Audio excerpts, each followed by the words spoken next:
Karen Clark, just a heads up, you are not muted. Thank you. Yeah, you bet. We would have found that out real quick as soon as the dogs decided to explode into their barking fit. So I know the feeling. I know the feeling.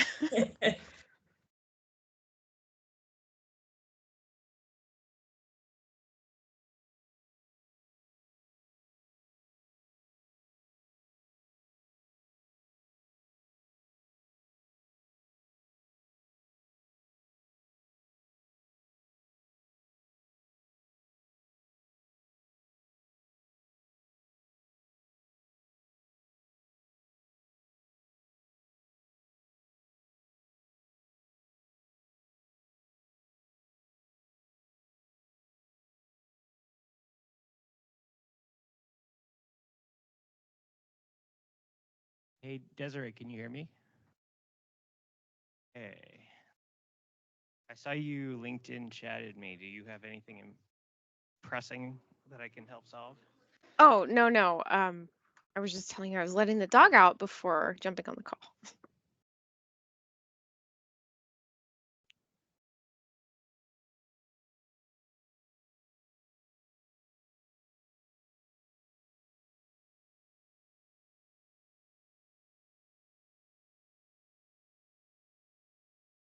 Okay.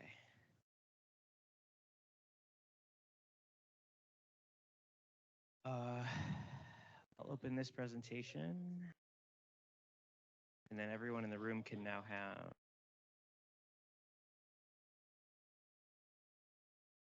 as well. Just verify. We're going to try this one in the room. That works a little better in the room, I think. Let me switch. That way you get both. The online folks are hearing us okay? Quite well. Excellent. Sweet. Hi, everybody. I'm going to verify this, but the code here for the Wi-Fi, if you're interested, once I share the screen, will be available. Which I will do how?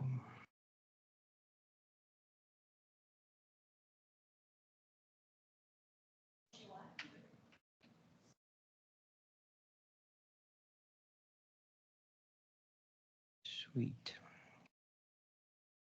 Look at that. Perfect. Okay. And the food.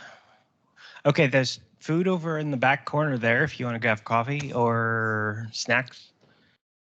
Hope there's enough for everybody. And then what are we doing here? Yeah.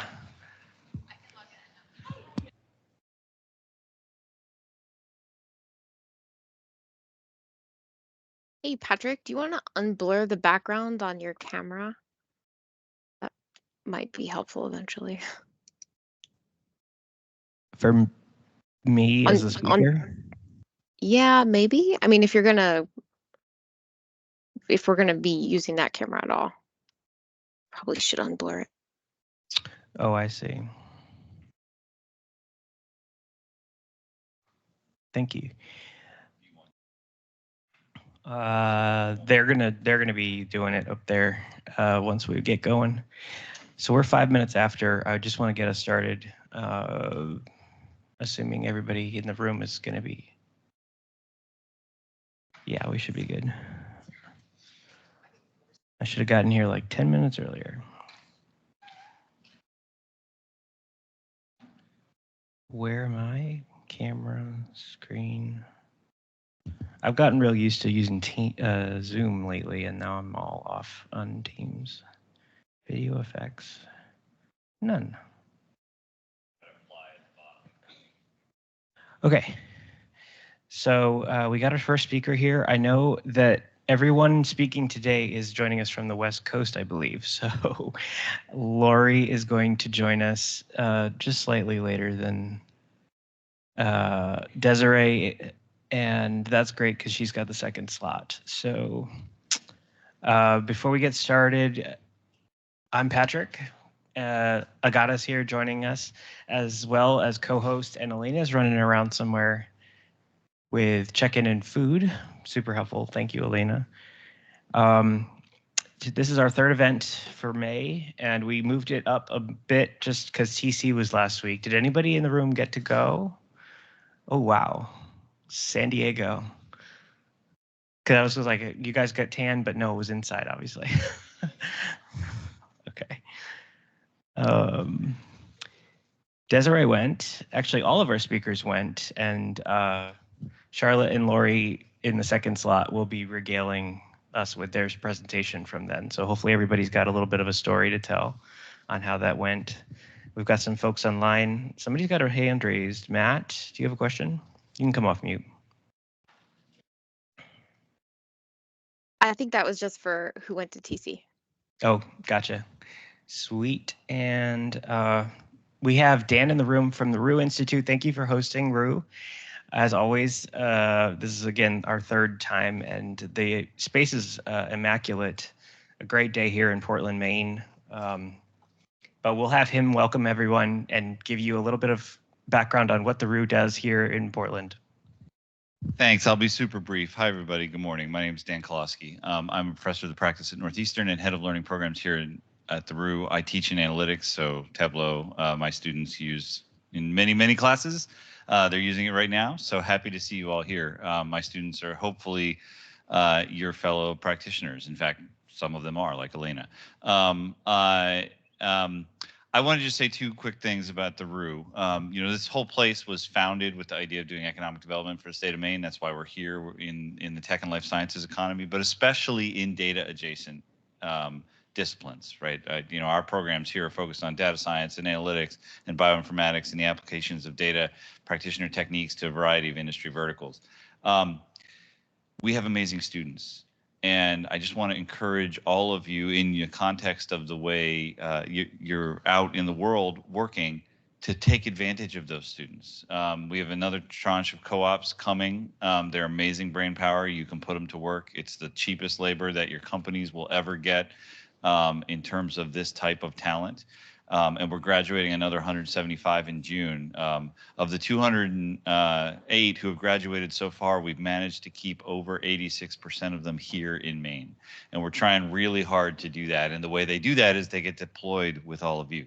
So I just want to put that out there. We are happy to engage with you all and your companies on helping essentially provide you with allies and fellow travelers. So please feel free to reach out to us if you want to learn how to do that. There's a whole pile of ways to get our talent involved, but we're trying really hard to ensure that people who come here stay here in Maine. And so I just want to encourage you to feel empowered to use us as a platform and a vehicle to do that. So my name's Dan Kolosky. I'll be sticking around for a little while. But if you need anything from the Rue, please don't hesitate to reach out. Thank you. Thanks, Dan. I should have added, I taught a class last quarter, leadership and analytics here, and it was a lot of fun. My first time teaching grad level students. So everyone here is super friendly. I should add, did everyone figure out the parking in the room, by the way? If you haven't, on the way out, you can just ask for the code to be let out in the garage. There's free parking downstairs. So with that said, we'll get right into it. Desireé Abbott is a good friend of mine from Slalom alum, and she's going to give you a quick presentation. Desireé, I'll hand it over to you. You can take over the screen share. Sweet, thanks. Okay, be patient with me. It's been a minute since I've used Teams. Let me do my slideshow and then go to Teams.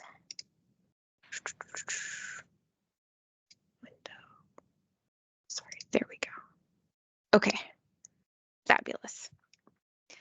All right, so I believe in being really real with people, and I'm kind of nervous today. So I just want to throw that out there. So I'm going to talk to you about interactivity and visualizations today.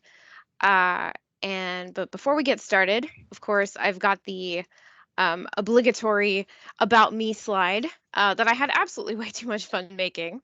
So for my hobbies, I like to play Dungeons and Dragons with my husband and a group of friends.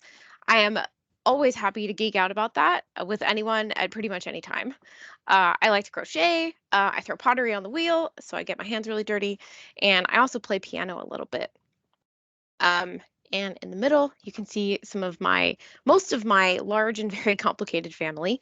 My husband's not pictured because A, he wasn't there that day, and B, I knew that this was going to be recorded and he would not have wanted to be on a slide.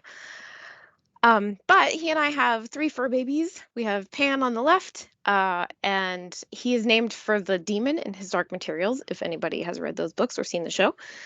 Ellie on the right is very aptly named for the main character in The Last of Us. And in the middle, we have Athena, who is, of course, named for the Greek goddess of wisdom, but also the Cylon in Battlestar Galactica, which is apparently now streaming on Prime. So, you know, if you wanted to ever watch that, I highly recommend.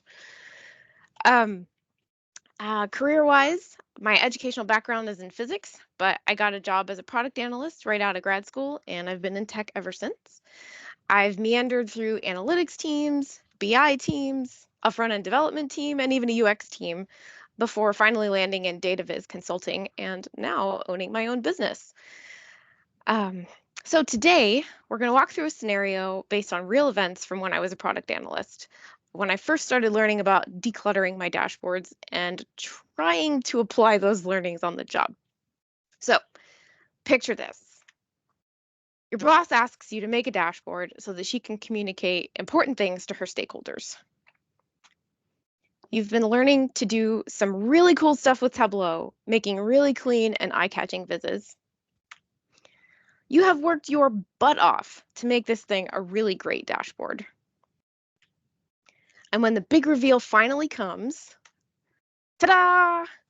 This is what you show your boss, the thing that's meant to answer her very important business questions and support her stakeholders. So, for the record, this is a real viz that I made in 2018 for a Makeover Monday, but I never actually intended for it to be useful. I really just wanted to try to use trig to make a circular viz, which mission accomplished. But it's a pretty good representation of something that I felt was a clean dashboard at the time. Notice that there are 0 labels anywhere. So, unsurprisingly, your boss can't find what she's looking for because there's no labels. And then no one uses your dashboard because they have to put way too much thought into what it means and how to use it. And it's not at all obvious or clear enough to them. And then, of course, you get the dreaded, can I just download this to Excel, please? So what happened? Where did we go wrong? How can we salvage this? And what can we do differently? So when I made that viz in 2018, I was assuming that users would interact and figure out for themselves what was going on. But there's a delicate balance between digging to find a story and digging to figure out what the viz is saying at all. And today we're going to work on that. To do so, we're going to answer some questions that can help us use interactivity more purposefully. We're going to start with, what is interactivity anyway? Which I'm sure that everybody knows, but I'm going to tell you anyway. It's the actions you take to change what you see on the screen. It's more than just tooltips. It's an actual tool to be learned, just like using color or choosing the right chart. There's even an entire field called interaction design that's dedicated to making interactions and interactivity a great experience, especially on the web. So, how do we add interactivity to a viz? I mean, obviously we know how to use Tableau, right? Like it's just there by default. But the easiest way to make interactivity better is to clean up your tooltips. Don't ever use the default tooltip. Oftentimes, the field names in the data don't mean much, if anything, to the users of your dashboard. So if you change how they show up in labels and tooltips, you're well on your way to making your viz that much better.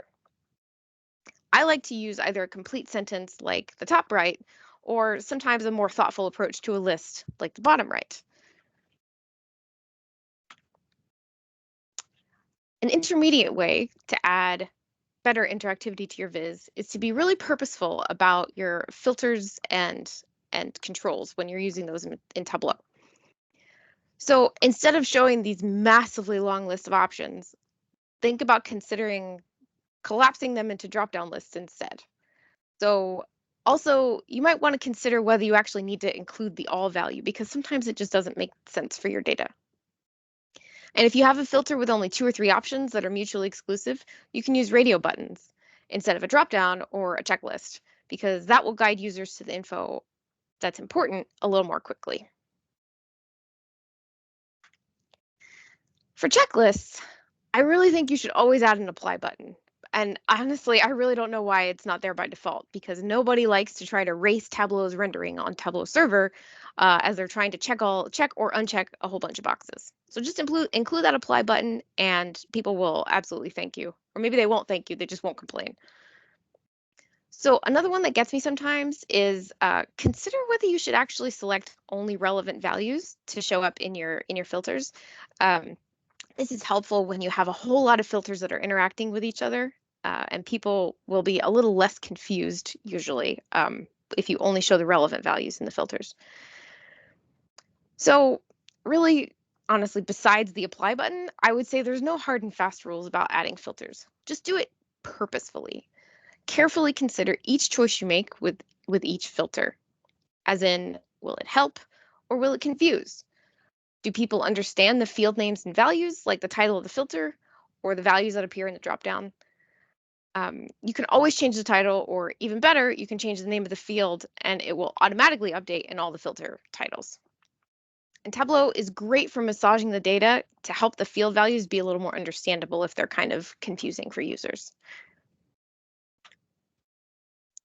So a more advanced way that you can add interactivity to a viz is through dashboard actions.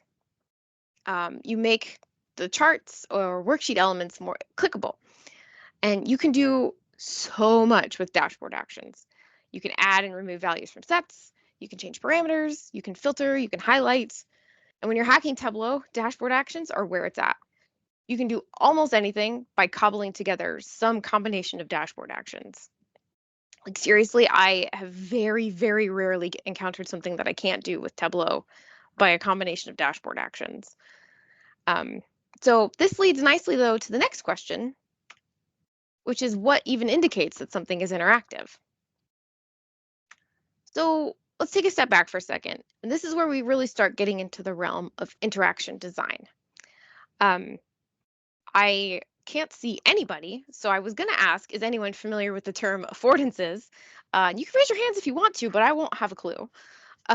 So if you're not familiar, affordances are the traits of a thing that determine how that thing can be used. Take the humble door, for instance. I encountered these 3 doors on a trip to the office one day last year.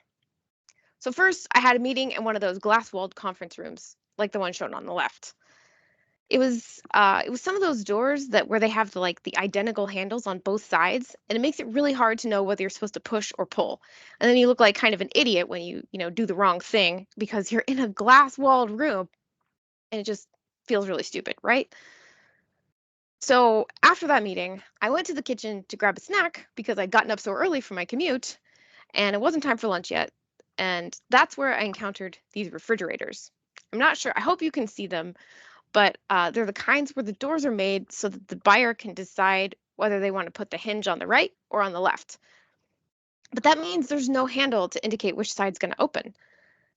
Now, you might be able to tell by looking for the hinge at the top, but I'm really short, so that doesn't ever occur to me. And with these fridges, there was a twist. When I figured out how to open the one closest to the camera, I tried to do the same on the far one, and it actually opened the opposite way. So that was really frustrating. And so frustrated by this fridge experience, I decided instead that I wanted to run to a little donut shop for my snack. And I figured, why not grab some donuts for the office while I'm there? No love there either. The door to this donut shop is so confusing that they had to label the handle not once, but twice, because it looks like you're supposed to pull when in fact you're supposed to push. So these are all examples of what's called a Norman door. It's named for the interaction designer Don Norman, who first wrote about this kind of thing. And any door that is at all confusing about how you should open it is a Norman door. So to avoid making Norman doors of our visualizations, we leverage affordances. In the case of doors, a knob affords turning, a handle affords pulling, and a bar or a plate affords pushing. In the digital world, it's mostly about clicking and some about hovering. Things that look like buttons are absolutely begging to be clicked. So use familiar shapes and styles for your buttons so people know to click them. In other words, you want someone to click something, maybe make it look like a button. And if you want someone to see something as a link, make it look like a link by underlining it and or making it a contrasting color to the rest of your text. And don't make things look like links if they aren't links. Don't use underlines to emphasize text. Use italic or bold for that. I can't tell you how many times on the web I've seen this underlined text, like a whole title that's underlined, and I go to click it and it's absolutely not a link. It's just a title. But when all else fails, just add some instructions to your viz, like click the bar chart to filter the dashboard, or hover on the line for more info. So, how much interaction is actually necessary, if any at all? As with many design principles, it really just depends. Typically, when you're visiting for executives, they barely have any time to breathe, so they usually don't want to spend a lot of time delving into the depths of your data. They want the explanations handed to them on a silver platter, right?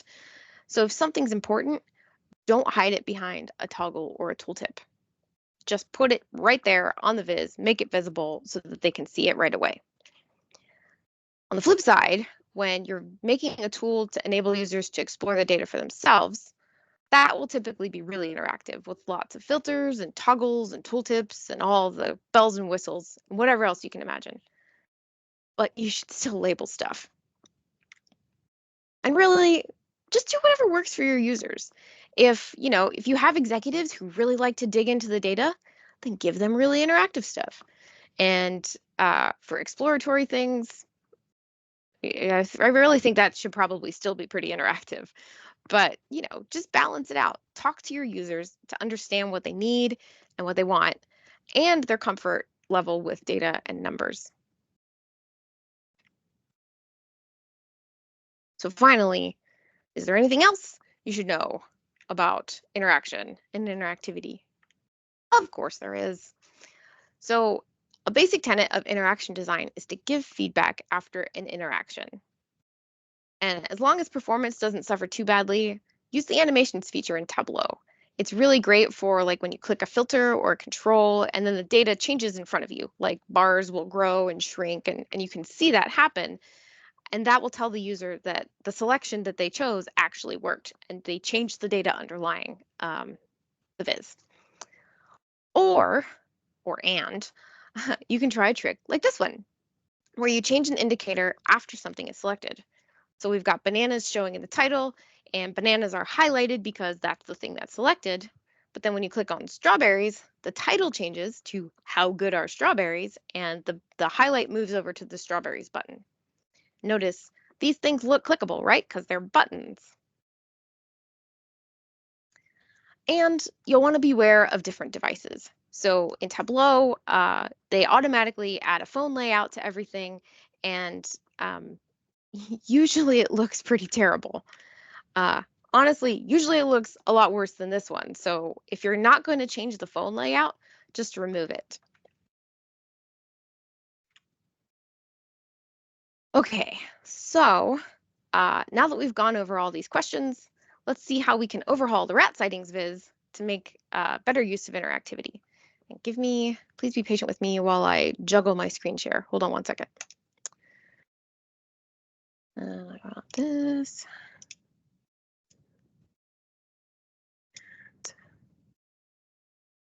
There.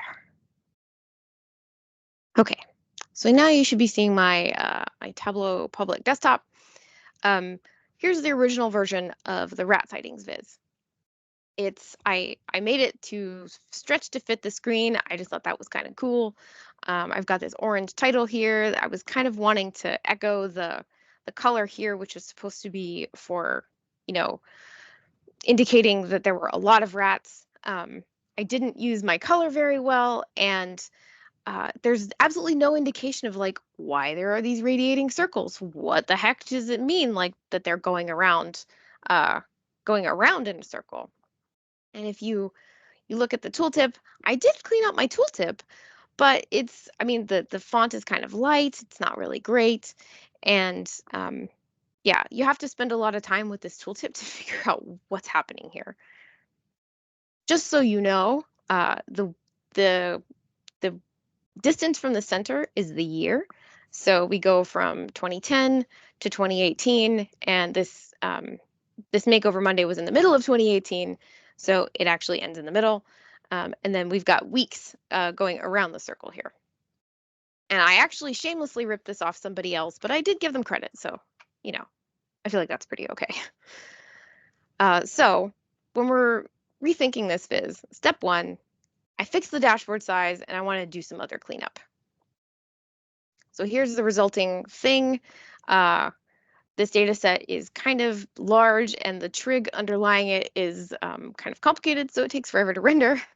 But just trust me when I say that this is still basically the same thing, but I fixed the dashboard size and I changed the color of the title to be white so that it would like kind of pop a little bit better and just be a little more accessible that way too.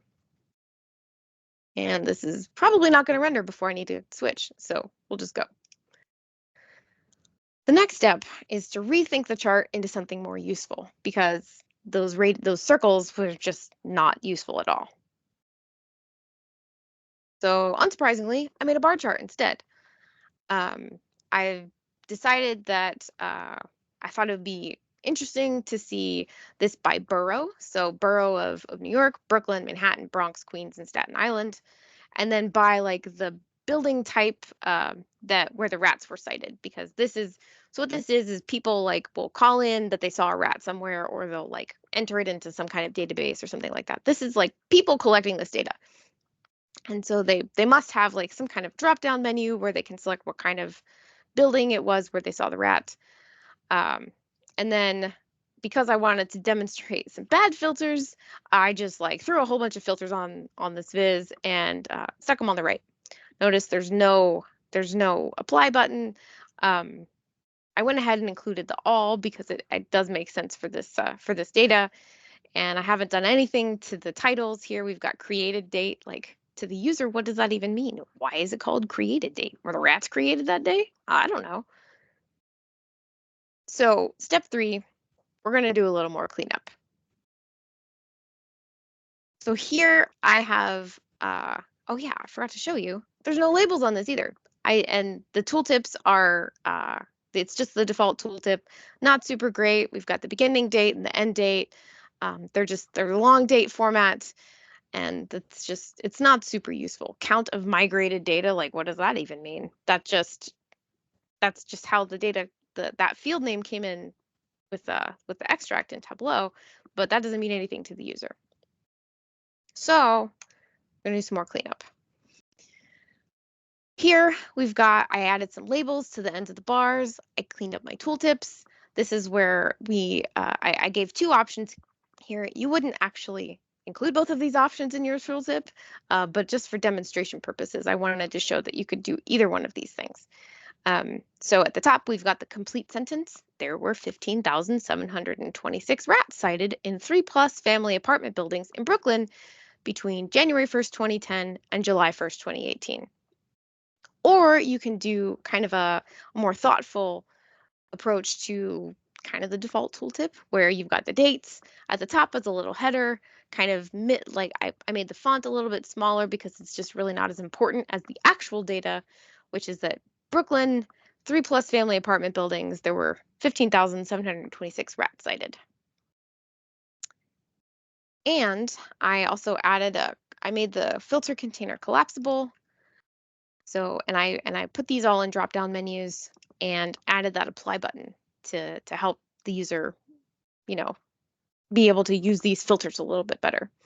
I also changed the title of the filter to date, I changed the title of the date filter to just date because that just makes more sense. It kind of, you could probably also rename it like date of citing, but that might be, maybe that's redundant. I don't know. You'd have to ask your users, and if that, if it makes sense to them, then use that title. Okay, close that guy.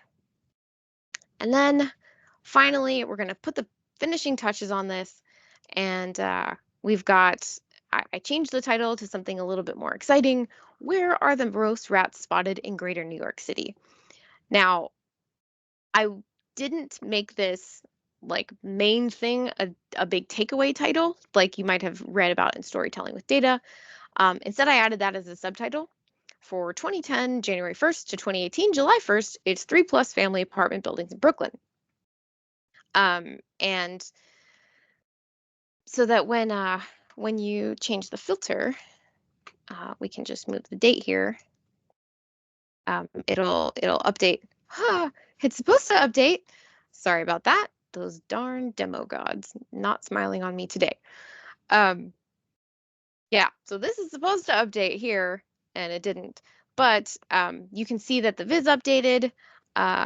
If I change that again, I'm afraid of what's going to happen if I do that. So we're just going to assume that this is going to work correctly. Then I also added a filter, a highlight action. Basically, I kind of hacked this. It's not a real highlight action. This is completely useless, but I just wanted to show you this is a dashboard action you can do. I changed the value of a parameter so that it would label all of those, label that row, and kind of make the other, like push the other rows to the background, like change the color. And and I changed the layout. So this is the desktop layout. This is if it's for a tablet, that's pretty much the same thing. And then for a phone layout, I actually did something. I had to make another sheet that's completely set up differently, which is okay. You can totally do that. Like Tableau has this device designer that now allows you to do that. So this is a bit easier to read on a phone than the default layout would have been, which just as a reminder is, oh, I deleted it because that's what I deleted it because that's the advice that I gave. Yeah, so that's my overhaul of the rat sightings viz. And I'm going to go ahead and stop my screen share and reshare the PowerPoint. Oh, this is really weird because I can't see any of you. It's just, it's kind of strange. We have the camera on in the room, but I think if you got to show multiple video, you've got to see multiple faces to see that. Got it. Well, that's fine. Sorry. That's okay. Okay, so we answered the questions. We went through the demo. And when the workbook will be published on my Tableau Public, and I'll fix that filtering problem before I publish. And yeah, so now we've overhauled this viz and published it and shared it out to all the stakeholders. And it's so helpful now that we've made all those changes. People are really jazzed to use the dashboard that you worked so hard on. You get all the praise and you get all the gratitude and all the accolades. And that's pretty much everything I had to say about interactivity today. If you want to learn more about designing for visualization, including a more in-depth dive in interaction design, I wrote a book that was just released in print this week. You can use this QR code to go order it directly from the publisher. It is available for pre-order on Amazon. I don't know why they did it that way, but it's way more expensive on Amazon. So if you want to get it, I highly recommend you doing so from the publisher. And if you use the code PB Abbott, you get 45% off the list price.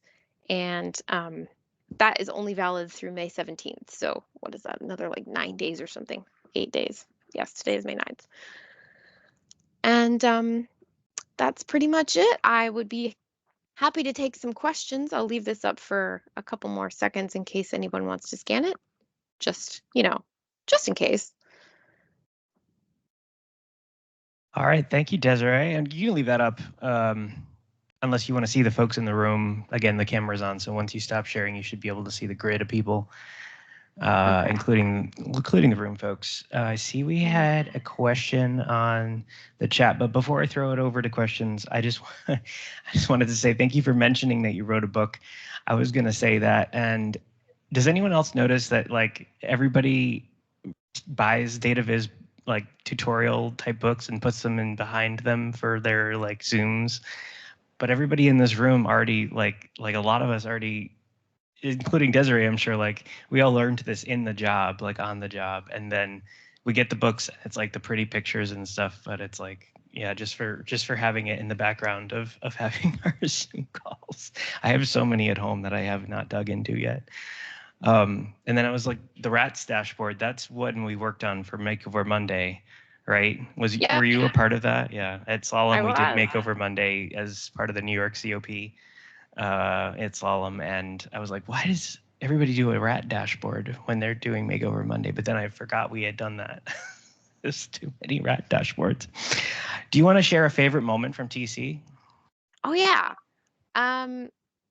Yeah, so let's see.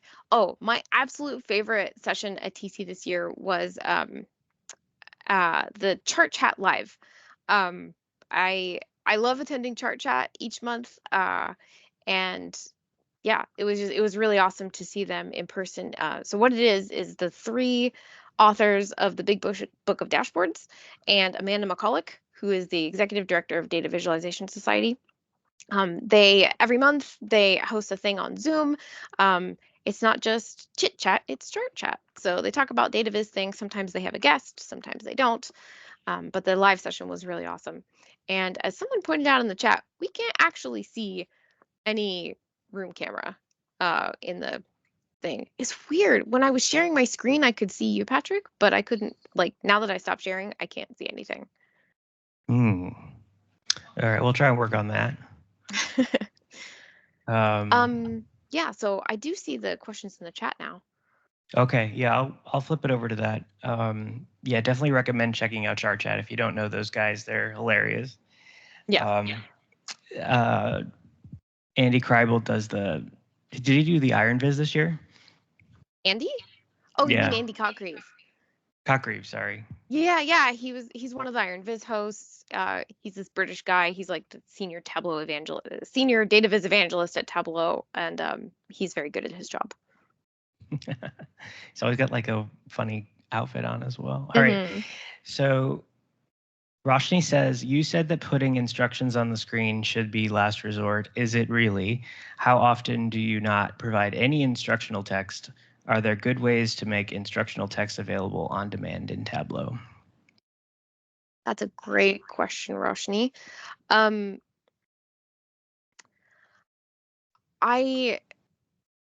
said as a last resort because of other design principles. So there's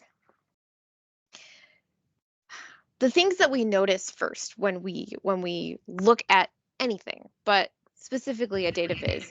We notice form, we notice color, we notice like form being the shape of a thing. We notice spatial position. Those are called oh my God, I'm blanking because I'm nervous. Yes, just trust me on this. Those have a name. Thank you. Pre-attentive attributes. Yeah, so label is not one of those pre-attentive attributes. Like just like with the door to the donut shop, right? Like the handle was there and people always want to pull it regardless of the fact that there's a label there. So you put the label kind of as a last resort if it's just really not obvious what you're supposed to do with it. And I think in visualization on the web, it tends to be harder to be obvious because there's not a lot that you can do anyway. Like you hover, you click, you maybe like click and hold, maybe you double click, but like those are not things that we do often. So how often do I not provide any instructional text? I think I might not provide instructional text if I know that my audience is really familiar with like using Tableau dashboards. If you're visualizing stuff for people who aren't super comfortable with data, then you definitely need to include more instructional text so that they know what they're supposed to do with the thing. Like, not everybody knows that you just, if you go and hover on a bar, you'll get a tooltip in Tableau. But if you have people who are really good with it, then they know like automatically to hover. So that's I hope that answers your question. Are there good ways to make instructional text available on demand? Yes. So there's yeah, there are good ways.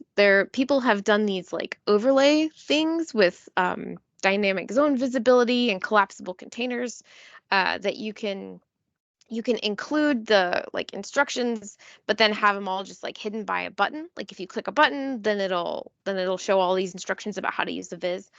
You probably should label that button that you should click there. But yeah, that's a good way to hide if you want to like kind of declutter a little bit. More info icons, buttons. Yeah, absolutely, Catherine. Thank you. Good to see you, by the way. And yeah, I hope that covered your question, Roshni. Do you have maybe during the break you can go and find the one from Chart Chat that they shared an example dashboard of one guy who had done a lot of work to do the overlay. Oh yeah, that hides and shows. Brittany Rossino, I actually don't know how to pronounce her last name, but hopefully that's close. She's done a lot of tutorials about that. And they definitely there were some good ones in Chart Chat too a few months ago. I think maybe Jack Heineman might have done. He might have had a really good one. Yeah, I'll try to find that. I've seen stuff too where you put like a little, like if it's clickable to an external hyperlink, you should have like a little world icon, or if it's hoverable, sometimes people put like a little like icon in each of the charts that is or isn't. Sometimes there's like some that are and some that aren't, but like a really subtle thing to help pre-attentively indicate that. Yeah. All right, so the second question is from our next speaker, Charlotte. Do you have any advice for people who are running user feedback sessions for the first time or for getting requirements the first time that help you build the right interactivity? It's about getting it right, the right level of it. Yeah, that's a really good question. And yeah, I gotta say, the first like few times that I ran user feedback sessions, it was really intimidating. I tend to be pretty shy, and I don't know, everybody gets nervous like doing something for the first time, right? So first I would say breathe, take some deep breaths. It's going to be okay. The people that you talk to are human. They put their pants on one leg at a time, just like you do. And I can't underemphasize, I'm sorry, I can't overemphasize the value of just smiling. That puts everybody at ease, you and your users. And so for getting requirements for the first time to help you build the right interactivity, I like to ask, maybe not like directly. You could ask, how comfortable are you with numbers and data? Or you could ask like, what are some of your favorite ways of looking at data that's important to you? I like to maybe ask about like what apps and what other dashboards do people look at? And you can kind of read between the lines. Like if they have trouble coming up with something, then maybe they don't use data as much and they're not so comfortable. So you'll want to kind of tailor your interactivity towards that. If they're like, oh, I love using my financial planning app because it's got all these charts and graphs and I can filter and look at my data in all these different ways, then you've probably got a pretty data savvy person on your hands. I like to ask about those other dashboards and apps that they like to use, because so that also gives you an indication of what they're used to doing. Hope that helps, Charlotte. Yeah, I was going to say I've never done it this way, but almost like before you get into something like that, go find an example of one that's like excessively labeled, in your opinion, like just a really clearly labeled one for people who probably are starting off geared towards someone who's not used to using a dashboard, and then something that's like one that relies heavily on intuitiveness that you are very sure somebody's going to be like confident to take those A/B types of things into a room with somebody and have them like pull it up on a screen share and say like, show me how you would use this, and then watch what they're doing and see if they get it. And if you see like a lot of intuitiveness, there's like trainings too that you have to do early on, but then if new hires come on board later on, like that takes away some of that early training that you do with a new dashboard that labels and other things kind of pick up the slack on later as people go through time. Does anyone in the room have a question? We've been using all right, I'm going to come around with the mic because otherwise I won't hear it.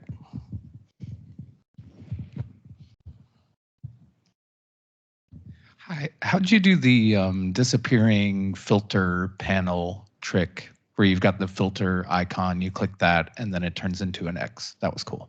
I liked that. Thank you. It's actually a built-in feature in Tableau now.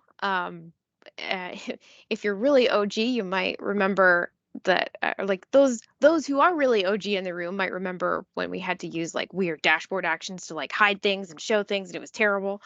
But now, if you hover on, or if you go to the like little drop-down menu on pretty much any object in the dashboard, there's an option to show hide, like add a show hide button. And so that's what I did. I created a show hide button, and that's what the filter icon was.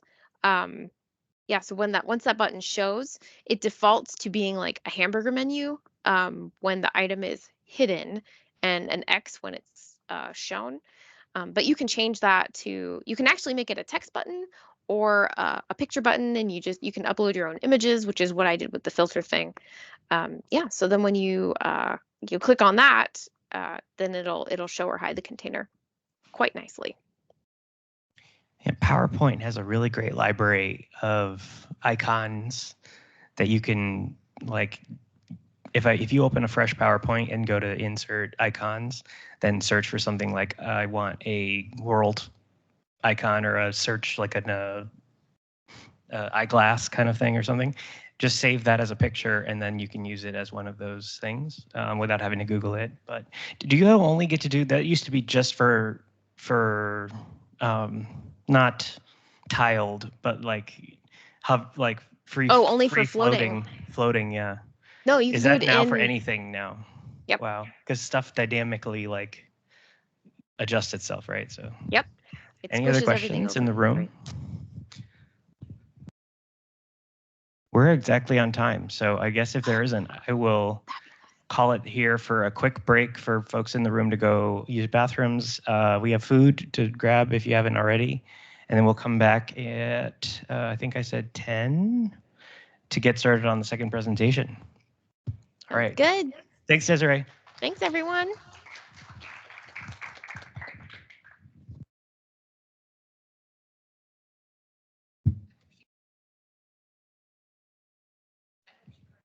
Oh, yeah.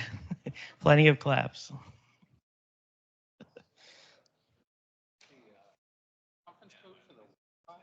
Oh, is it different than? Okay, I'll flip it back to mine actually because I have to do that anyway. Yeah. This should, if it still worked for everybody else, then this is screen share.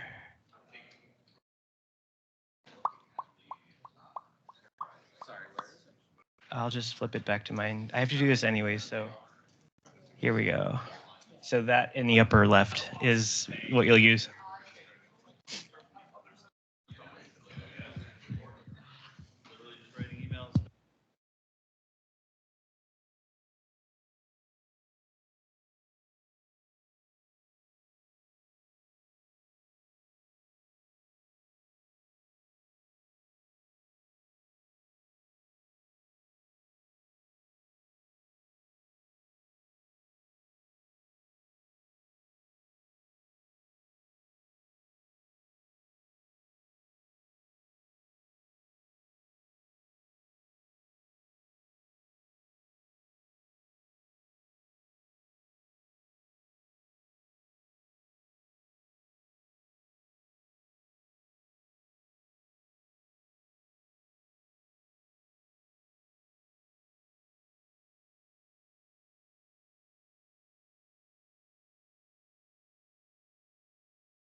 I think we'll get started. Folks on the call, we got Laurie, and now I can't see people. Charlotte's here too. Charlotte's we're here. Woohoo! Good to see you guys. It's been a while. Likewise. Yeah, good to see you too. Thanks for having us. I'll flip back. Yeah, we'll just get started with another thing here from Dan at the Rue, and I gotta be sure to be sharing our intro slide here. All right, take it away. Hey, I forgot to say one thing at the beginning. Patrick mentioned it, that he has taught here. And what I wanted to say to those of you in the room here in Portland, you know, our programs are growing, and especially our professional programs like analytics, where I teach, we expect and desire industry practitioner faculty because our students are trying to learn how to work. So what that means is there are opportunities to teach here. Oscar can tell you about it in the back. But for any of you who are practicing out in the field and have a master's degree, if you're interested in talking about teaching at the Rue, come talk to me, because we like people who are doing the work in the classroom.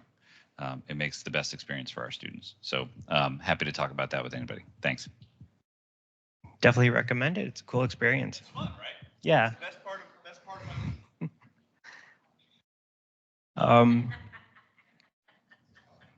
I'd be happy to share my experience too, like if you're just curious.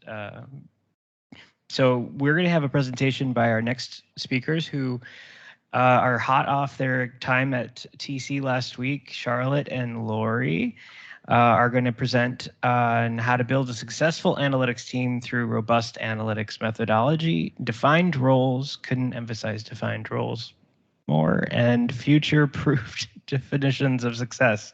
So you guys pick who wants to share your screen and take it away.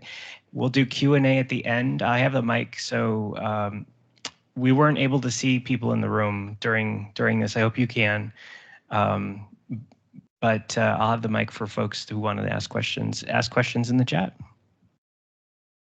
Can you see the slide? We got you. Okay, Laurie. Okay, good morning, everybody. Thank you so much for having us here today. My name is Laurie Rugemer, and obviously this is Charlotte Taft. We'll introduce ourselves in a second, but we're really excited to be here. Last week, we were both in San Diego, presented this to about 300 people, which was so amazing and really cool experience to be there with the data fam. And so we're going to present on unicorns not required, building analytics teams for success, and our experience working with a lot of different clients. The agenda for today, so we're going to start with thinking about the methodology of analytics methodology and what that looks like and how it aligns to building your team. And then we really have a way that we think about that in terms of align, design, develop, and the different phases and mapping jobs to that. And then we're going to bring it all together at the end of what this really looks like practically. So I'll quickly introduce myself and then I'll pass it over to Charlotte. She's going to get us started. So I'm Laurie Rugemer. I'm a principal at Slalom, and my background is really in data science and statistics. I have a master's in statistics and science education, and so have worked taught statistics for a long time at the university, and then flipped to the business world about 6 years ago, and I taught Tableau in my intro to statistics courses, and now I'm doing it on the ground with industries. I've been with my current client for 3 years in the retail space, working with them on a research and insights team to build out Tableau dashboards and infuse some AI and machine learning. And I've gone through this exercise with them around what are the skills that we need and where are the holes. So really excited to share what I've learned working with clients. Over to you, Charlotte. Awesome. Thanks, Laurie. I actually end up kind of taking an opposite track. I've been in the business world, I guess you can call it, since graduating many moons ago, and really only started shoring up, consider myself very much a self-taught analytics person. I think there's a lot of us out there who kind of fell into reporting, fell into finding answers, and then learned things like Tableau, SQL, to be able to keep delivering and finding more information and connecting that with users as we go along. And I did my master's actually during the pandemic, not on purpose, but I did make friends during the pandemic, which is one of my small claims to fame. Did my master's in business analytics because I was like, okay, let's create, I feel like there's got to be frameworks around this that aren't just of my own making. And so that's part of why I enjoyed this, preparing for this and presenting this last week at conference, because the confidence of systems, and I'm very much I love structure, but sometimes I can struggle to create it for myself. And so I hope you guys find as much use of this as I certainly do. Outside of this, so we both, Laurie and I are on the same team, Global Tableau at Slalom. Outside, I'm based in Washington, D.C., and I like to coach youth rowing. It's like my little fun thing outside of school. But yeah, we can. I guess jump I didn't right say in. where I was from. Yeah. Yeah. I'm from Bozeman, Montana. It's So much cooler, literally and metaphorically. Yeah, it was 90 here last week, and it was snowing where Laurie was. So that's the way thing is. So to jump in, and I of course have my big presentation dashboard over here, so I'm going to be angled, but let me know if someone's raising a hand or trying to interject. But yeah, so methodology to the madness that can be analytics, and specifically in this case, really analytics teams. Everybody always wants more people, more firepower, whether it's more training for yourself or new people on a team, new skill sets. And we really come at this from the framework of by understanding the dashboard development process, just as one element. I know analytics isn't all dashboards, but this is a Tableau user group. How that can really inform thinking about, understanding, and of course, augmenting or changing your team structure. So the unicorn concept. Whenever we're talking about new hires or how we want to think about building an analytics team, there's that concept of the sparkly purple unicorn, this person who's going to come in and solve all of our problems. If we had somebody who could do this, this, and this, that'd be perfect. And sitting on the opposite side of the bench, I think I am not alone in having done LinkedIn searches for potential roles and seen something where they expect you to be able to, fully provision a cloud data warehouse, run a Tableau server, NoSQL, multiple languages, maybe Python, and be able to build perfect dashboards and present them to CEOs. And that's nice. I can do more than I used to be able to do, but that expectation is harmful in a lot of ways. And it's also just you're not going to get what you need. And so we want to today jump into what we think actually does work as sort of the zoom out and zoom in. And a big part of that is thinking critically about what does an analytics team actually do? And that can be as broad as a stable of unicorns, right? And so unicorn hunting makes a lot more sense when we think about the expectation of being able to answer questions on demand. Create documentation for everything, on-demand support, have clean data, have the refresh data when you need it, make sure it's affordable to store all your data. I need the export in a different format.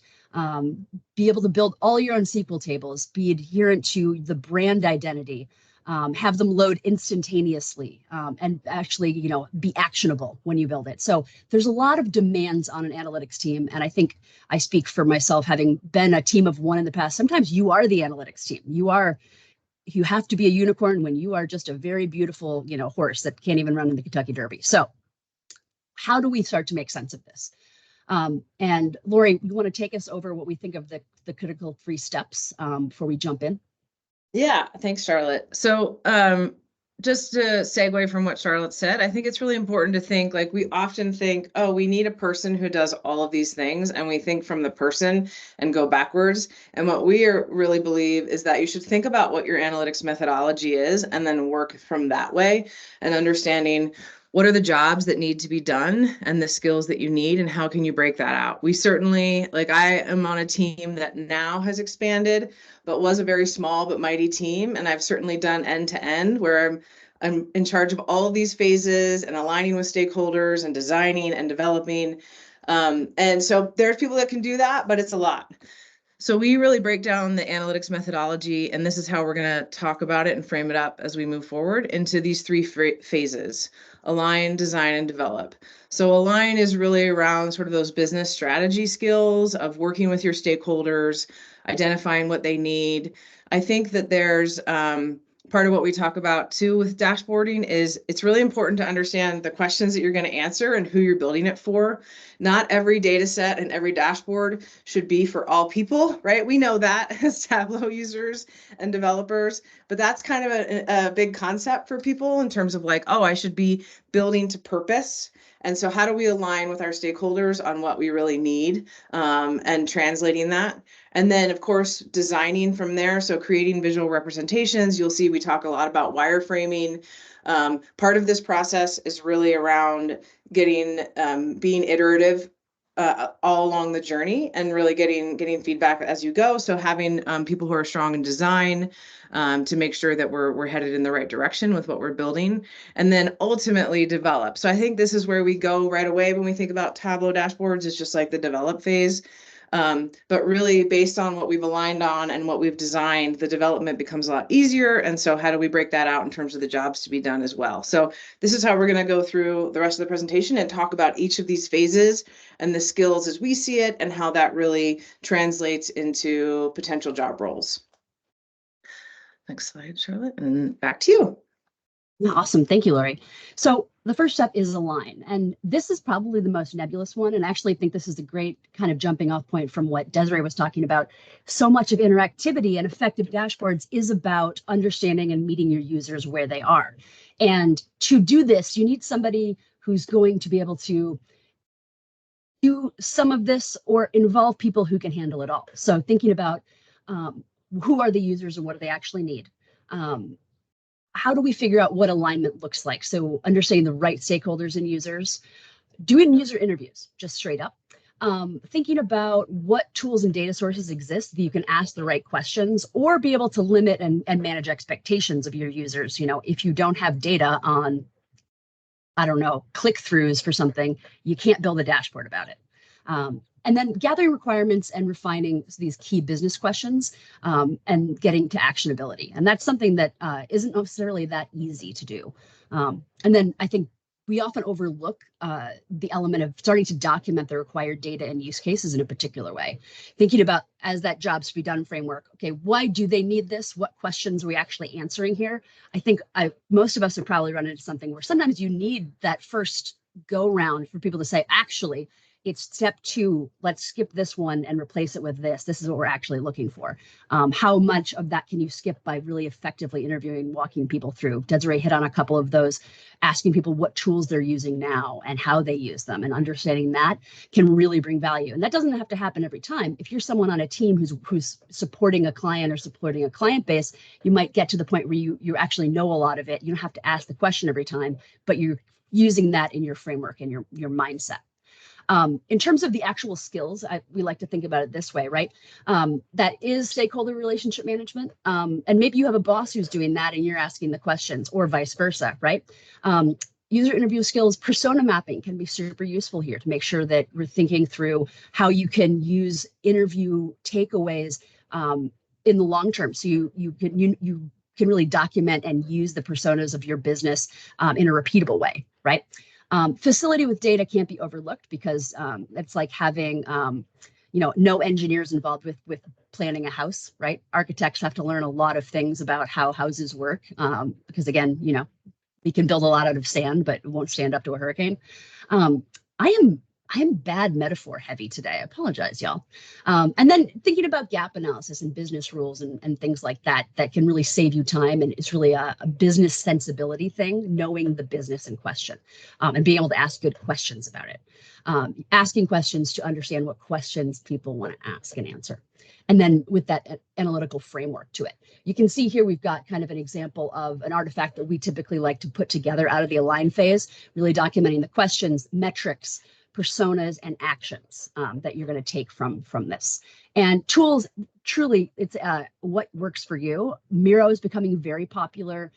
There's Trello, Boards, Jira, classic Microsoft Office, whatever works for you.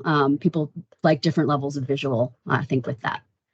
And then in terms of roles that you often see fulfilling these jobs, right? It may not be one size fits all at all, but business analysts are typically a title you might see.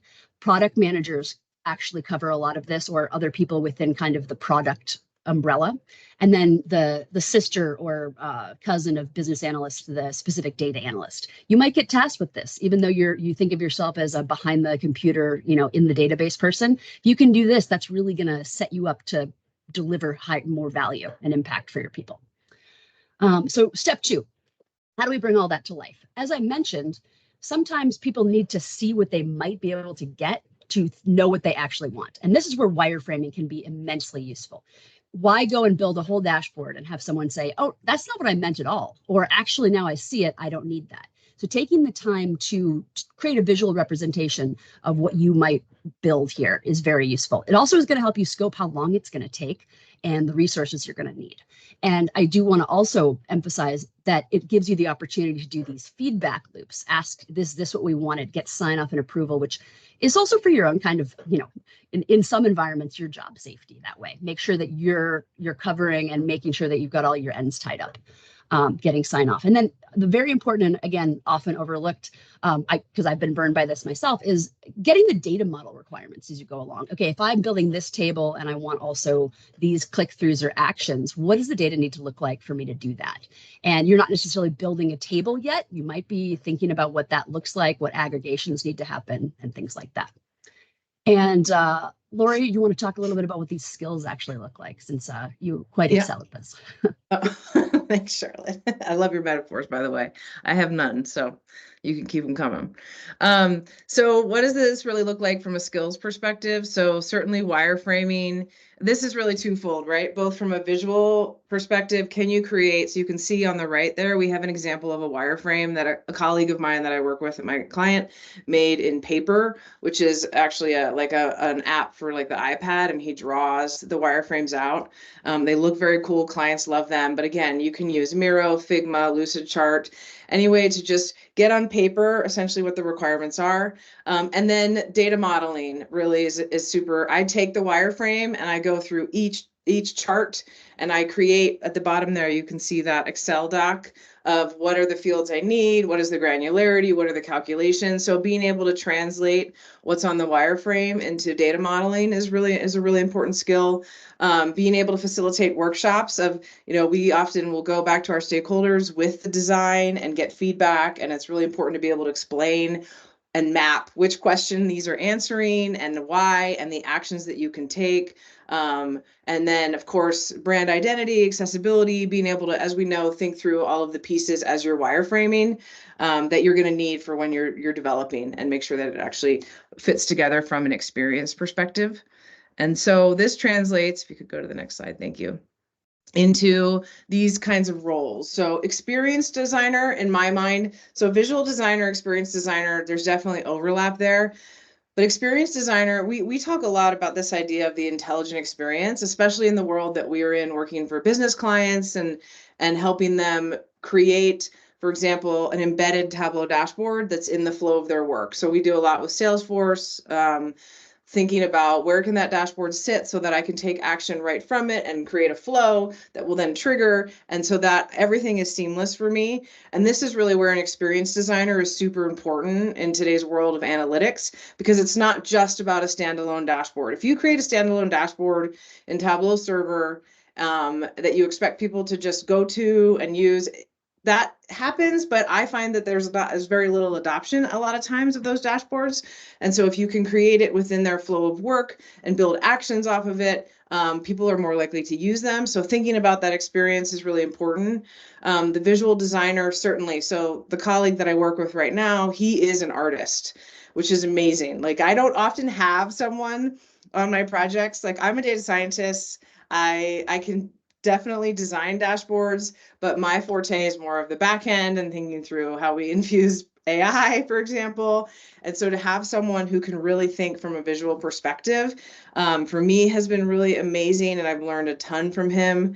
And then certainly data visualization practitioner. So I think in line with like the data analyst, oftentimes the data viz person, the developer, the data analyst, if you're in that role, you're doing all of this. We recognize that. And so just breaking it out into how can you have different people with different skill sets to really augment what your team is doing. I find that it can be, if you have the capability to do that, it's really useful.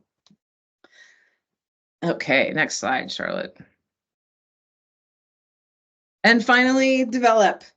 So it feels like we've already, we've done a lot till we get to develop. But when I find that if I use this methodology and have people that help with the skills around this, by the time I get to develop, I know what I'm doing. I know who I'm doing it for. I know what I need in my data set as I build it. I know what the experience is going to look like. I know I already have a visual, so I'm not just playing around and building things that maybe, aren't going to be as performant because I haven't really thought through the end to end.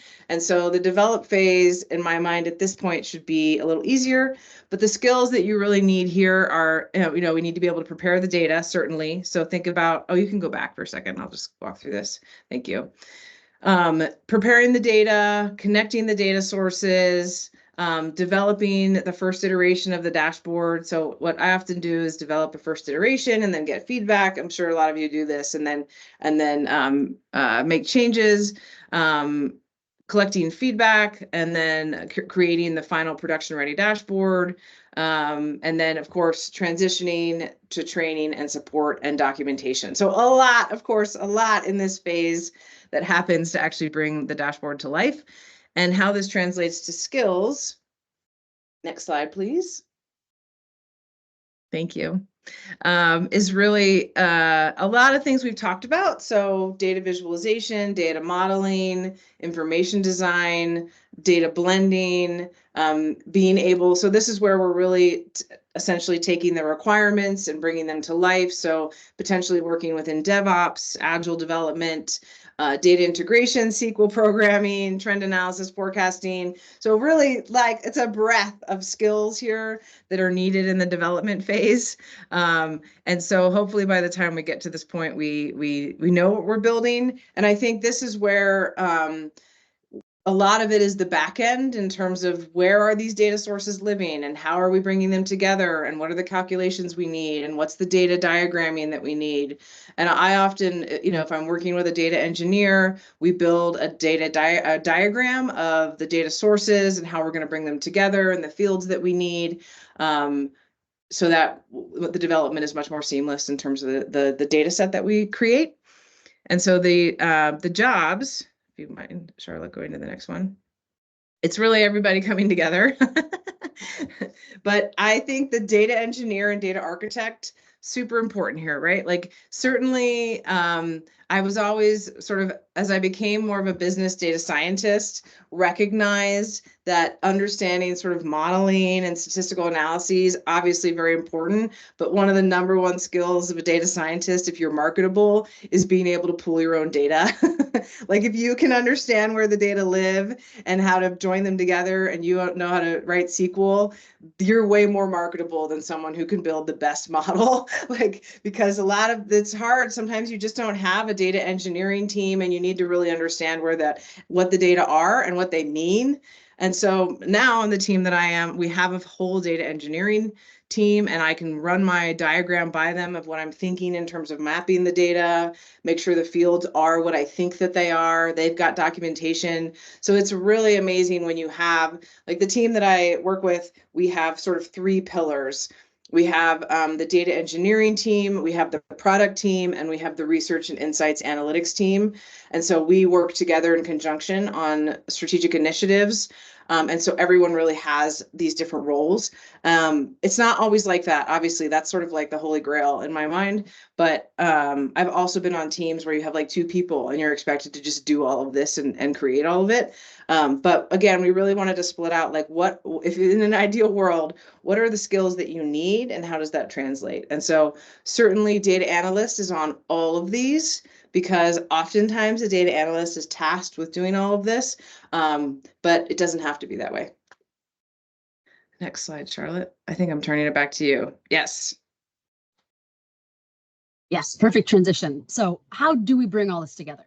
We've talked through all these different roles and jobs and pieces there. And I actually, I regret how I put this, especially with the capital M, but I would ask us to be a little bit meta with the lowercase m here in terms of meta-analysis. So how do we apply the dashboard development process itself to building a team or improving a team, right? Identifying where that is.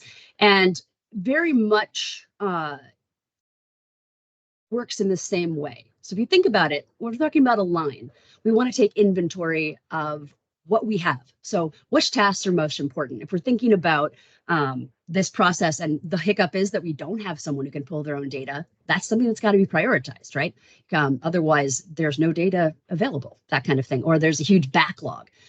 Where's the business baseline needs? How are those aligning with what the current skills are? If we don't actually need someone to deliver complicated machine learning models, maybe we don't need a data scientist yet, but we could cultivate skills. So there's very much, where does this fit in the roadmap for the business itself? And then what roles and responsibilities should be prioritized for action, right? So do we actually need certain things, and in what order? And then design in the context of this, of team building, is very much about either understanding or establishing the process of the analytics workflow itself, right? So how does each of this need to be divided into roles? Where's the most load, right? If you've only got one stakeholder and you can understand what they want and they can tell you very clearly and you know their jobs, you may not need multiple people dedicated to getting requirements and doing the align stage of this. And it also might be that you can also do the design stage, right? Where are these different things? How can they be divided up and shared, right? Or maybe you have about 10 different teams that you're servicing, and the builds are pretty straightforward, but you're constantly needing to be getting user feedback and doing training. So how does that, kind of fit into that process? And then if you've done this align stage, what changes need to be made, to take a critical look at what you have and how you want to tweak it, and how would you do the change management there? And then, that fits into what are your expectations of your client. Often for BI analytics, that's your internal people that you're building things for, or clients in an outside sense, right? Is it ad hoc? You just getting, requests all over the place. This is a great time if you're doing kind of a real, self-analysis here. Do we want to put a ticketing system in place, or a feedback loop of what are you looking for? What kind of gaps are there in your reporting needs, and creating a process there for getting that to handle. And then thinking about this iteratively. How often are we going to go back and look at things? How are we deploying resources in a way that's supporting the business strategy? And then one of the very tricky things that a lot of us run into is how can you report on your own ROI? What are our KPIs for analytics, right? How do we demonstrate our value of the value we're delivering? And then what support does a dev team need? Do you have people who could very well fit the role, but they just need a 3-day boot camp for SQL? Or is it something where we actually need, more training on how to run user interviews? I don't think we call them soft skills anymore, but soft skills, right? That kind of thing. And really the thing to emphasize is very much that one size doesn't fit all. It's going to depend on the culture of your business, on the personalities, on the skill sets people bring in. And I think Laurie and I, when we were talking about this, sometimes siloing works, and sometimes you have to break the silos down. And sometimes you have to re-silo because people are trying to do too many things at once.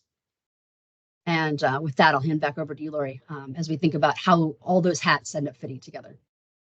Awesome. Thanks, Charlotte. So this is where we really wanted to sort of finish bringing this all together, is thinking about, of the job roles that we've talked about, where do they really fit within each of these, and how do they overlap? And so I like this phrase here: you don't need a unicorn, but you do need to know what you need. And so it's not necessarily about it's really, in my mind, going through the exercise of, what does our methodology look like? What are the skills we need along the way? Who can fit those? Who has those skills, and where do we have holes? So like I mentioned, this was an exercise that I went through recently with my client, of understanding where we have those skills, and who's going to take on certain roles, or do we need to hire people? If you have that ability, certainly not everyone does, but recognizing where your strengths and weaknesses are as a team is really important. And so certainly within the align phase, this is where we have the product manager skills, the business analyst.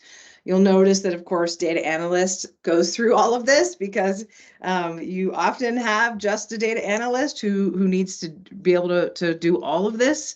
But I think it's important to recognize, like Charlotte said, that sometimes that works until it doesn't. And so just thinking through that.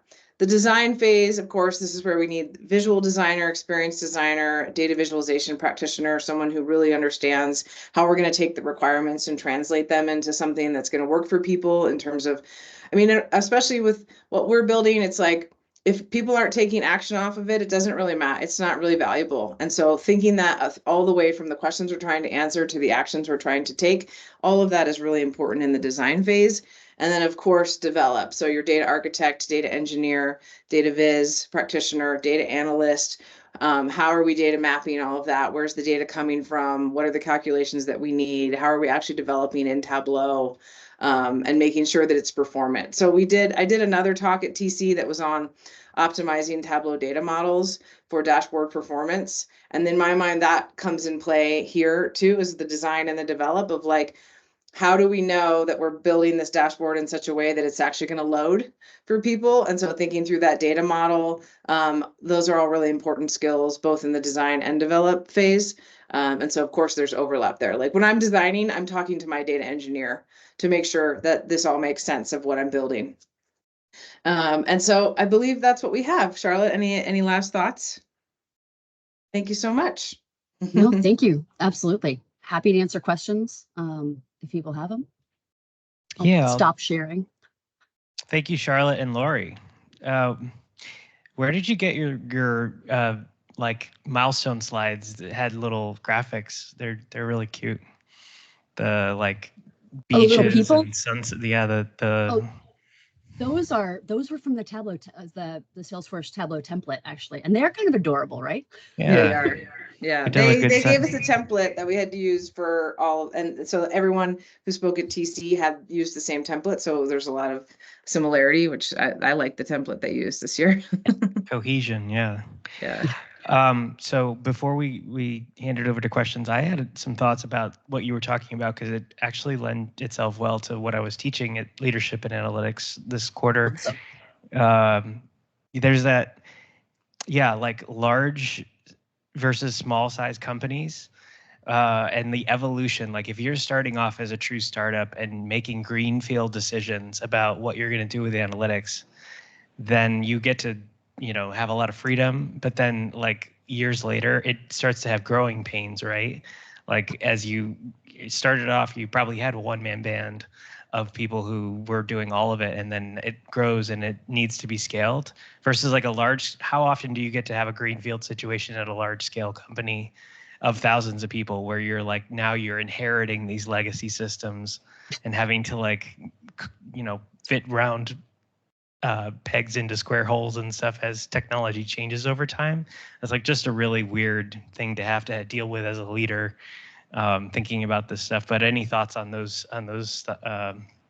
That stuff is interesting to me. And you guys see that at Solemn, right? Like you work with so many different clients. Do you have any thoughts or like anecdotes about things you've seen in that way? I do, because so I'm at a large retailer on the West Coast, and our team was pretty new, like as of 3 years ago. They were trying to build out an intelligence team for like their infrastructure, their places and services arm of their business. And they inherited, just like you're saying, Patrick, a lot of legacy systems and bad data. And so a lot of time, so essentially all of our initiatives the last 2 years have been around evolving the data foundation and really stepping back and having a lot of like stakeholder interviews and understanding where the data are and the data sources to kind of start to unwind some of those things before we can even start building. And so we're even like right now implementing an MDM process and like data governance that they hadn't really had. And at these big companies, there's also like a question of data ownership. So you have all of these, you have like lots of different teams like HR and, in our case, product creation and infrastructure. And so there's a question of like who owns what data and who's in charge of making sure that it's quality. And so part of it is just carving out data ownership. Like we own these data.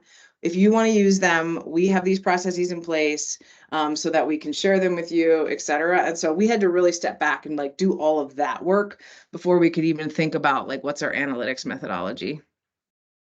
Yeah, and it gets to the point where data governance, they've got now, I forget the term for it, but like a check-in, check-out system where like there's a central hub almost. You know, if you're asking a question and need a data set, at a very, very large company, that stuff is organized to the point where there's metadata, defined dictionaries of terms and stuff, of columns, and you like can go to a central hub in an intranet types. It could be like a SharePoint or something more evolved than that, but like you go there and like start typing, I need HR data or I need sales data or something, and it gives you options, and then you can see like, oh, then I need to talk to that person. That person is the one who will give me the keys to get into that system, download that data into my dashboard, and start working with it. I have a little bit of a that's like the holy grail, to be able to have like that like portal that you go to for everything internal.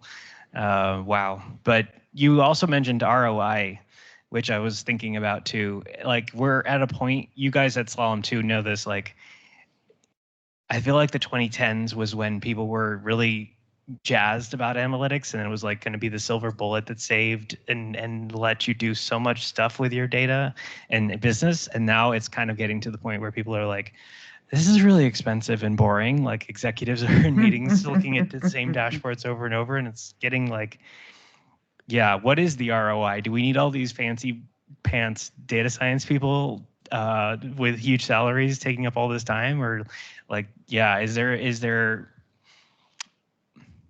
something you could say about that as like we're kind of evolving and now AI is stepping in and kind of eroding some of the power of that skill set in a company?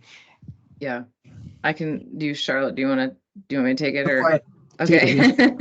I definitely have opinions on this one. So, well, I'll just start with saying that I think, so as a data scientist and someone who recognizes that AI is becoming what everyone wants, I think that part of my thing is like, just sort of asking ourselves again with this methodology, like, what are the questions that we're trying to answer? And is AI really appropriate for that? Because I also think that like if you think about Tableau Pulse, right? They're trying to reimagine analytics and have people engage differently with their data. And it's not even really AI based. Like certainly if you've looked at Pulse at all, they have like a Gen AI synopsis at the top, but all of the metrics are things that you've created, right? Based on your data set that, again, that you've gone through this whole process and created these metrics. And so in my mind, what's really shifting first and foremost is the way that we think about analytics. It's not, if you're building a standalone dashboard, like I mentioned earlier, that's on a server, and you expect people just to navigate to it and use it all the time, yes, I think people think that's boring and they don't get used a lot. But if you're thinking about analytics of building it in someone's workflow and creating, like in the Salesforce world, they're actually really good at this. I know we don't always love that with Tableau, but like if you build a dashboard in there, there are built-in actions that then kick off flows and triggers. And like, I find that those are adopted way more because now you're thinking about that experience and how people can use it easily instead of just having to go look at a dashboard that's just sitting on its own. So I think that would be the first thing I'd say, is that I think there is a shift happening in analytics about how people engage with it. That's really important. And then from the AI perspective, I think that people think, I did a talk actually at TC called Responsible AI. And for me, that's really important because I think everyone suddenly thinks we need AI, but it's like, what kind of AI? People, I talked a little bit about like the types of AI, like generative AI certainly isn't the only AI. And what is it that you're really trying to do, and the questions that you're trying to answer, and how can you be responsible about it? Because the reality is that so many clients we work with, they don't have the data to really implement AI in a meaningful way. And that what we really need to be focusing on, and I said, is like good AI is actually good data, of course. And so how do we make sure that we've evolved our data infrastructure and our data foundation to prepare ourselves for AI? And analytics is the step on that journey to like look at your data and understand what's going on and the questions you're trying to answer before you can really, or you should, in my mind, even really think about implementing an AI solution. It's a long answer, but Oh yeah, good stuff there. It's like a weird moment because you just made me think of like it's weird to say like I'm bored by analytics. It's like just occurring to me that I made that statement now, but like I remember the moments when I was like seeing interactivity from Desiree's presentation, and that was the thing that was like, whoa! It was like stars in everyone's eyes. At the executive level, they thought this was the coolest thing. But then, the charm does wear off over time, where it does, like, the rubber hits the road and you're starting to face these difficulties of merging really complicated, huge data sets. The performance lags, you don't know what's going on. But we've got like this concept of meet everybody where they are.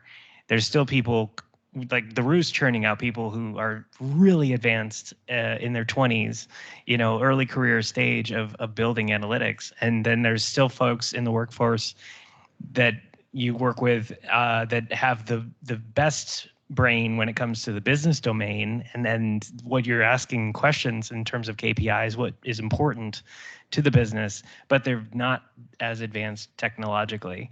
And so it's like this weird span of like people that you can encounter when doing this type of work, where I might step in and have to like think about labeling something that I think is intuitive to a person who's been doing this from like middle school. And even I graduated without really having like learned Excel by the time I graduated, high school. That was something I only started. I'm seeing nods in the room here. Like, it's like everybody's on sort of different pages. There's not a synchronicity across, even as you get hired into these organizations.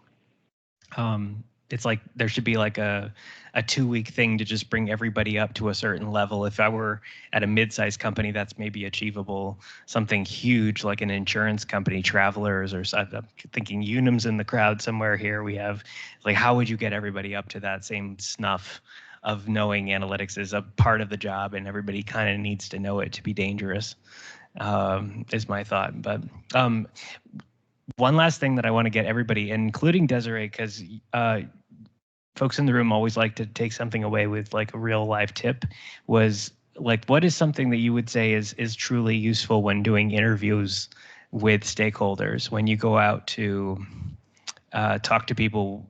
Yeah, come back on camera here. We can have like a little panel.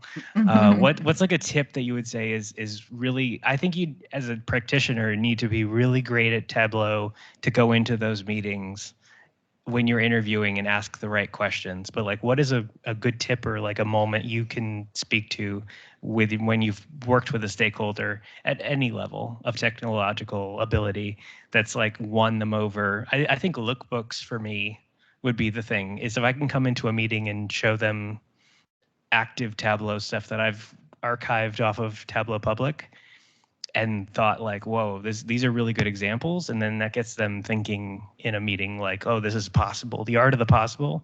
And then they can like get creative with me as far as what they're asking of us as an analyst. But yeah, any tips that you have in terms of interviewing and doing wireframing in those moments? It's important to know that you have to do it, but specifically, like, what would you say is a great way of wringing the bar rag of people's brains? I can do a quick answer. I think so. I just had to do this whole strategic KPI thing where basically I was acting as a BA. And I think for me, what really helped is I didn't actually start with any visuals. And I basically went in with like a Miro board and did a workshop with them on asking questions like, what do we want to be held accountable for? What do we want to be measured against? What are our real goals? And then had them brainstorm, and then started to distill that, and then ultimately came back to them with wireframes, but really started with a blank slate because I wanted them to tell me, right? Like, what is it that we want to be held accountable for, and let everything fall out of there versus like me coming in with ideas. So I would say start with like really trying to lean into those BA skills of getting them to tell you what it is that they want to be measured against, and then starting to translate from there. I don't know what Charlotte and Desireé, what do you think? Lately I had a colleague who's sort of more of our project manager on a recent client, and she's a sort of a 4-slide method for running these requirements gathering sessions. And I actually quite like it because it starts to clue your stakeholders in on your process without belaboring it. You don't need to teach them how to build a Tableau dashboard, but where they're thinking about what numbers do I actually want to see? Okay, who is going to use this besides me? How often do I need this refreshed? How am I going to use it? And getting them to kind of think about it as customers, right? As if you were putting in an order, and that may on any given single dashboard that works, but it actually really helps as you're like, okay, next time I see what I didn't ask for, or if we go back and think about this is actually what we should have asked for that first time. Can be kind of useful. It depends if you ever have a repeat customer, to be fair, but that has been really useful as they start to think about, okay, how am I a part of this process too, and not just give me the end result. I like to ask, what are the questions they're trying to answer when they sit down in front of the dashboard? Like try to get them in that headspace, like, okay, I'm sitting down to use this thing, like actually imagine that they're going to use this new dashboard that they want.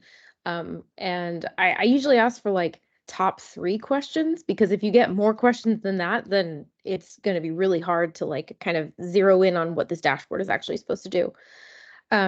So yeah, what questions are they trying to answer? And then I also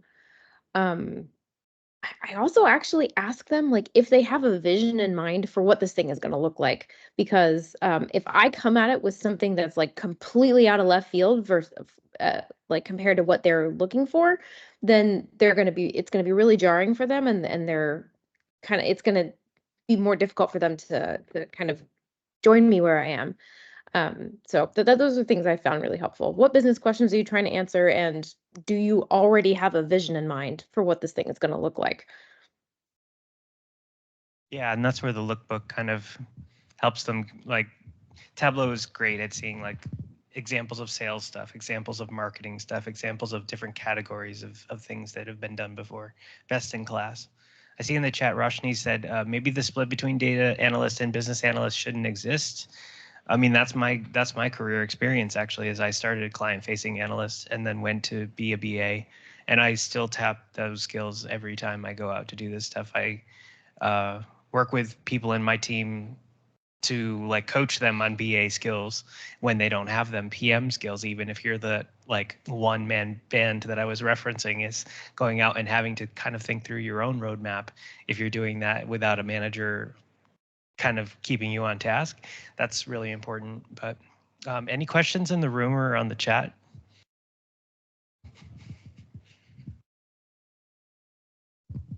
Hi. As somebody who works in an analytics group that started as 2 data analysts that would take it end to end, and now we're 5 going on 6 analysts, what are some things to look out for as teams grow and you look to develop a more structured team? What are some things that could help grow gracefully, I guess would be a good way to put that.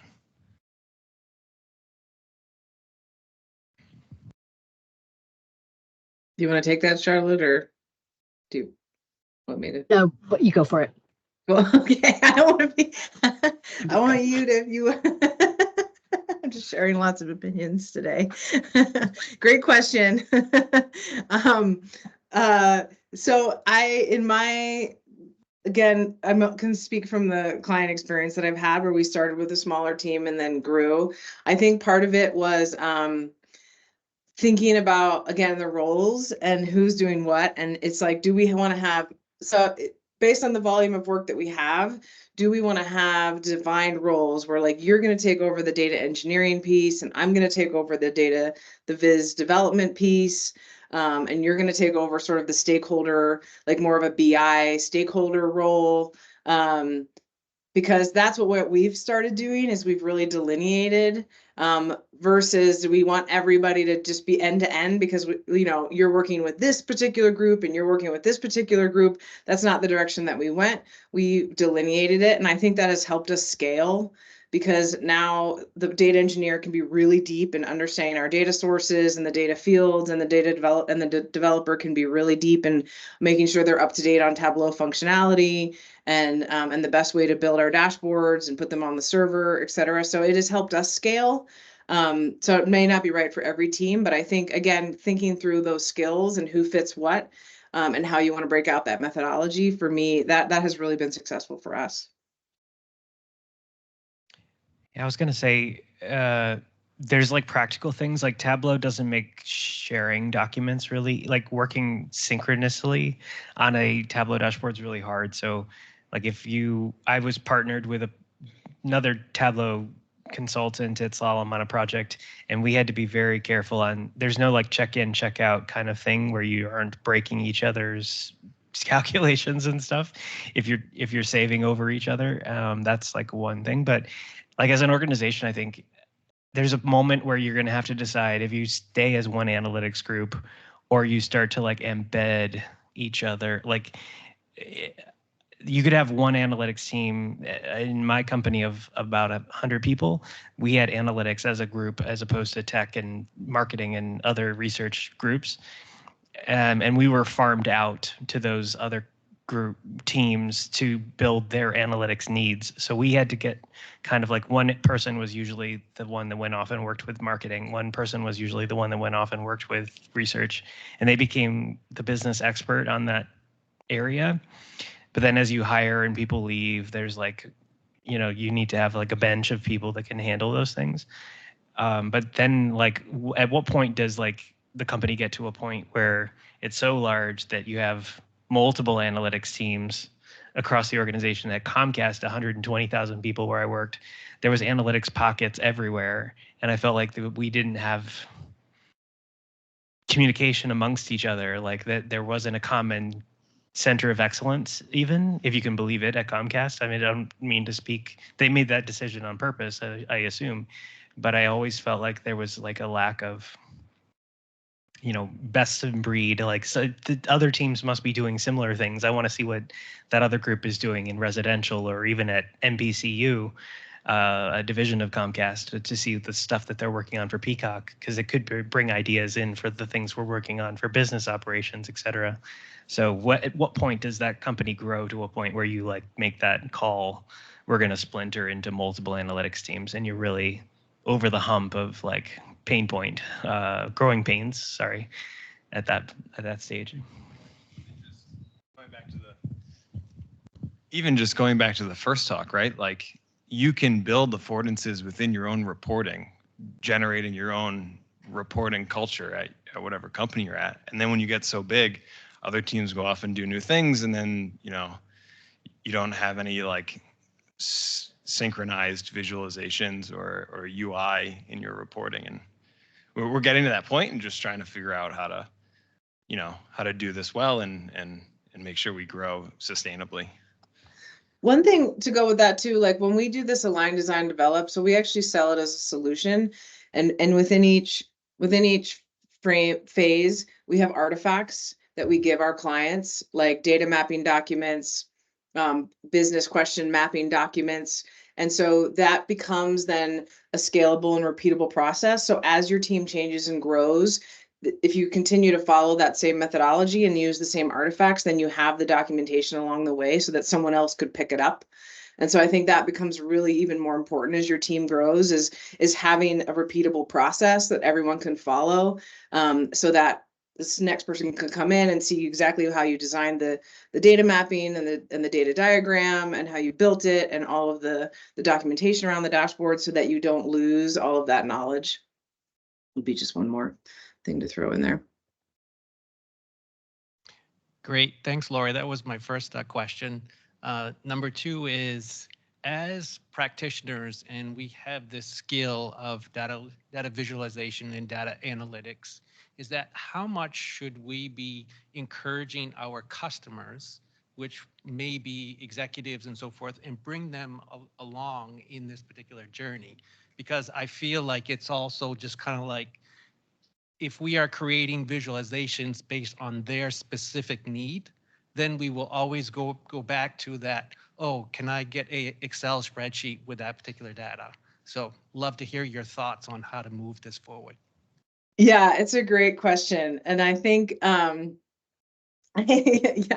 I agree. Like, there's just like, give me the table, you know, and which isn't bad, like if that's useful for them. But I think you're right, bringing them along through the whole journey. And I do find that when I think when I think of it again as that user experience, from that user experience angle, and making sure that I make it seamless for them to do whatever it is they're trying to do. Like when you can show somebody that you can take an action from a dashboard that helps with whatever the question is you're trying to answer, I think people, they glom onto that. They really like that.